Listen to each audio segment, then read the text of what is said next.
اثر اس کو ذرا نہیں ہوتا، رنج راحت فضا نہیں ہوتا۔ مومن خان مومن کی ایک بہت ہی خوبصورت غزل آج ہم اس کی تشریح پیش کرتے ہیں۔ اس سے پہلے مومن خان مومن صاحب کے بارے میں چند باتیں کہ مومن غالب اور ذوق کے ہم اثر تھے، پیشے سے یہ حکیم تھے، ماہر نجوم تھے، شطرنج کے کھلاڑی تھے۔ آگے چلتے ہیں غزل کی تشریح کی جانب۔ پہلا شعر ہے، اثر اس کو ذرا نہیں ہوتا، رنج راحت فضا نہیں ہوتا۔ مومن کہہ رہے ہیں کہ میری فریاد اور آہ و بکا کا میرے محبوب پر کوئی اثر ہی نہیں ہوتا۔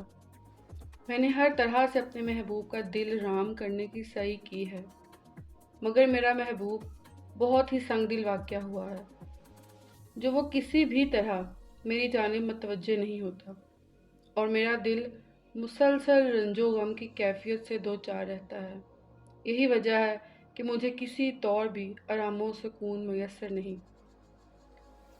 غالب کہتے ہیں کہ آہ کو چاہیے کم رسر ہونے تک، کون جیتا ہے تیری زلف کے سر ہونے تک۔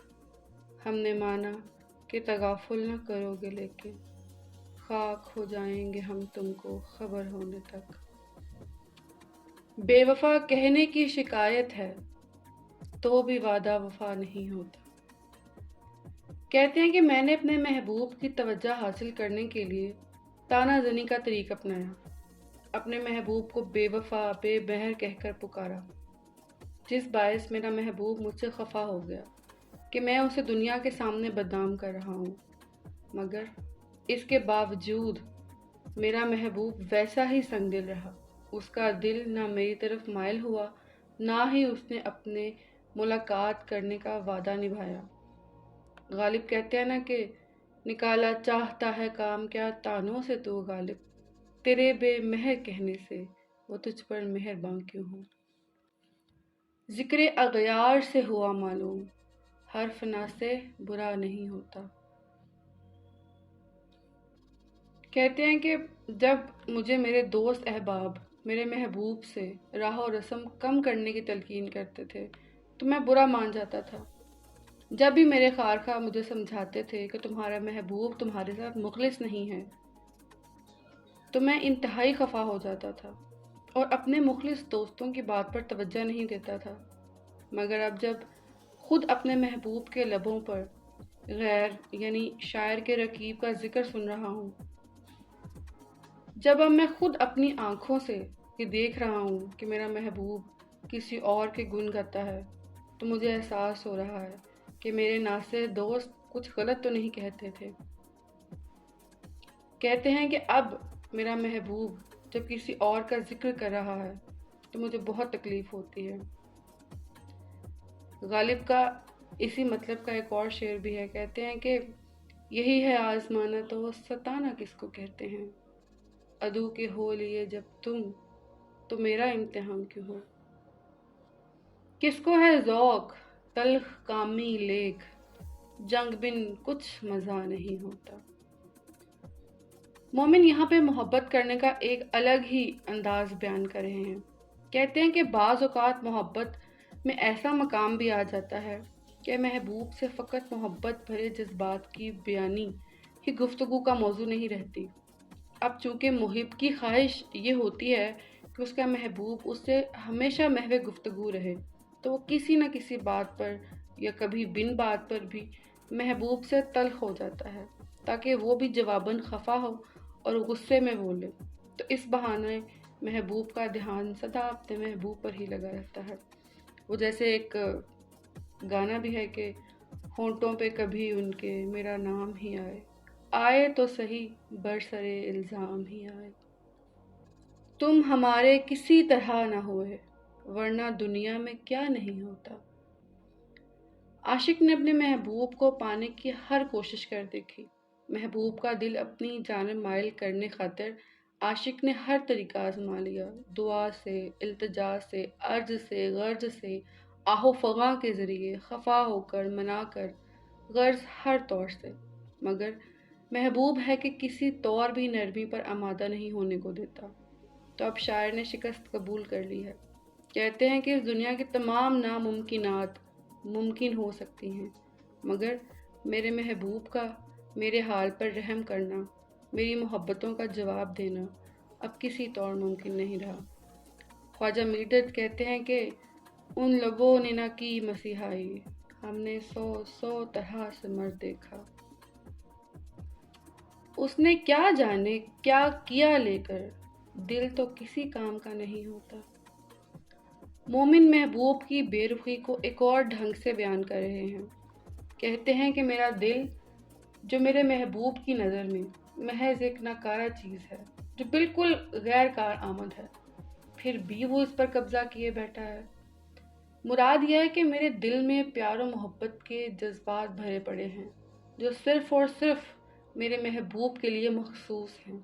میرے یہ قیمتی احساسات میرے محبوب کے نزدیک بیکار ہیں، مگر میرا محبوب میرے ان جذبات کو کھلونا سمجھ کر کھیل رہا ہے اور مجھے تکلیف پہنچا رہا ہے۔ امتحان کیجئے میرا جب تک شوق زور آزما نہیں ہوتا۔ شاعر یہاں اپنے محبوب کو آزمائش کے لیے محبوب کے سامنے پیش کر رہا ہے۔ کہتا ہے کہ مجھے ہر طرح کا امتحان قبول ہے۔ مجھے میرا محبوب جس وقت تک چاہے اور جس طرح سے چاہے آزما لے۔ میں اپنے محبوب کی خاطر ہر امتحان، ہر کڑی آزمائش سے گزرنے کو تیار ہوں۔ کہتے ہیں کہ میرے محبوب، جب تک میرا تم سے عشق کرنے کا شوق تمہاری آزمائشوں کے آگے ہار نہیں مان لیتا، تم مجھے آزماتے رہو اور میں ہمیشہ حاضر رہوں گا۔ غرض شاعر خود اذیتی کی کیفیت سے دوچار ہیں۔ وہ ایک شاعر نے کہا ہے نا کہ ہمیں شوق اذیت ہے، وگرنہ اس زمانے میں تیری یادیں بھلانے کا بہت سامان رکھا ہے۔ ایک دشمن کہ چرخ ہے نہ رہے، تجھ سے یہ اے دعا نہیں ہوتا۔ اردو شاعری میں اصل میں آسمان کو چرخ یعنی آسمان کو مقدر کے معنی میں استعمال کرتے ہیں۔ جس طرح سے غالب کا ایک شعر ہے کہ یہ فتنہ آدمی کی خانہ ویرانی کو کیا کم ہے، ہوئے تم دوست جس کے دشمن اس کا آسمان کیوں ہو۔ تو مومن اپنی دعا سے مخاطب ہو کر کہہ رہے ہیں کہ میرا دشمن بھلے میرا ہی مقدر ہے، یعنی میری قسمت میں ہی رنج و غم، مصیبتیں، بلائیں لکھی گئی ہیں، مگر کیا ہے دعا تم سے بھی اس دشمن کا خاتمہ نہیں ہو پاتا۔ مومن انتہا مایوسی کے معنی میں کہہ رہے ہیں کہ میری قسمت تو اس قدر تلخ اور ناگوار ہے کہ میری دعا بھی قبول نہیں ہو پاتی۔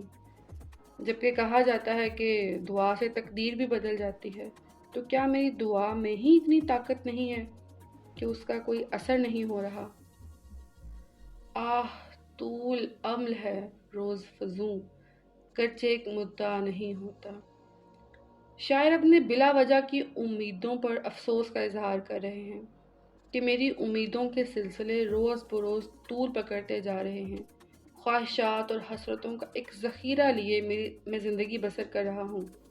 کوئی ایک خواہش شدت سے جاگے تو قرین عقل ہے، مگر یہاں تو ہزاروں کے حساب سے ارمان مچلتے رہتے ہیں۔ غالب بھی کہتے ہیں نا کہ ہزاروں خواہشیں ایسی کہ ہر خواہش پہ دم نکلے، بہت نکلے میرے ارمان مگر پھر بھی کم نکلے۔ تم میرے پاس ہوتے ہو گویا جب کوئی دوسرا نہیں ہوتا۔ اس شعر کے بارے میں کہتے ہیں کہ یہ مرزا غالب کو یہ شعر اتنا پسند آیا کہ وہ اس ایک شعر کے بدلے میں مومن کے آگے اپنا پورا دیوان قربان کر دینے پر تیار تھے۔ اس شعر کی تشریح کو ہم دو حصوں میں بانٹ سکتے ہیں، مجازی عشق اور حقیقی عشق۔ مجازی میں ہم کچھ اس کو اس طرح سے بیان کریں گے کہ میری تنہائی ایسی ہوتی ہے کہ میں اس میں بھی تنہا نہیں ہوتا، بلکہ میرا محبوب مجھ سے ہم کلام رہتا ہے، میرے تصورات میں، میرے خیالات میں وہ مجھ سے گفتگو رہتا ہے۔ دوسری طرف اگر ہم اس کا حقیقی معنی دیکھیں تو یہ سیدھا سیدھا توحید کا پیغام ہے کہ اے میرے خدا، تو ہمیشہ سے تھا اور ہمیشہ رہے گا، تب بھی جب میرے ارد گرد ہجوم ہوتا اور تب بھی جب میں بالکل تنہا ہوتا ہوں۔ حال دل یار کو لکھوں کیوں کر، ہاتھ دل سے جدا نہیں ہوتا۔ شاعر کہتا ہے کہ میری خواہش تو ہے کہ میں ایک خط کے ذریعے، ایک چٹھی کے ذریعے اپنا حال دل اپنے محبوب تک پہنچاؤں، اسے احساس دلاؤں کہ اس کی بے رخی میرے دل کو کس طرح گھائل کر رہی ہے، کس طرح میرا دل اس کے سرد رویے کے باعث درد میں مبتلا ہے، مگر تکلیف کے سبب میرا ہاتھ میرے دل کو تھامے رہتا ہے، تو میرا ہاتھ کسی لمحے فراغت ہی نہیں پاتا کہ میں اپنے محبوب کے نام کوئی مکتوب تحریر کر سکوں۔ رحم کر خصم جاں غیر نہ ہو، سب کا دل ایک سا نہیں ہوتا۔ شاعر اپنے محبوب سے التجائیہ لہجے میں عرض کر رہے ہیں کہ میری جان کے دشمن، مجھ پر کبھی تو رحم کر لیا کر، کبھی تو میری حالت پر ترس کھا لیا کر۔ کیوں تو ہمیشہ مجھ سے انجان بنا رہتا ہے؟ میرا دل انتہائی نازک ہے، یہ تمہاری بے رخی کے نشتر مزید نہیں سہ سکتا۔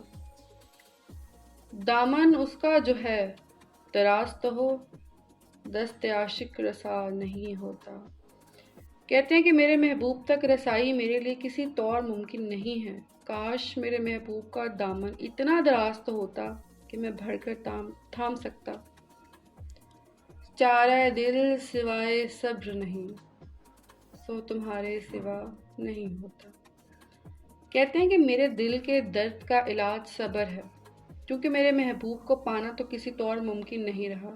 میں ہر طریق سے آزما کر دیکھ چکا ہوں، مگر یہ کار سخت اب ہو کے نہیں دے رہا، تو اب حل یہی ہے کہ میں صبر کر لوں، مگر میں کیا کروں کہ مجھے میرے محبوب کو حاصل کیے بغیر صبر بھی نصیب نہیں ہو رہا۔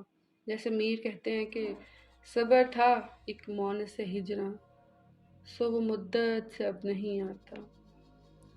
پھر کہتے ہیں کہ کیوں سنے عرض مضطر مومن، صنم آخر خدا نہیں ہوتا۔ میرا محبوب کیوں مجھ پر ترس کھائے، کیوں اس کو میرے حال پر رحم آئے، کیوں وہ میری التجا پر لبیک کہے، وہ صنم ہے۔ اس کے ہم دو معنی لے سکتے ہیں، ایک تو یہ کہ وہ صنم ہے، یعنی پتھر کا بنا ہوا ہے، تو کیوں کر جواب دے۔ دوسرا یہ کہ وہ خدا کا سا رتبہ نہیں رکھتا جو اپنے بندے کو تکلیف میں دیکھ کر اس پر رحیم ہو جائے۔ بہت شکریہ، امید ہے آپ کو ہماری شرح پسند آئی ہوگی۔ اگر پسند آئی ہے تو ویڈیو کو لائک کر دیجیے، چینل کو سبسکرائب کر دیجیے۔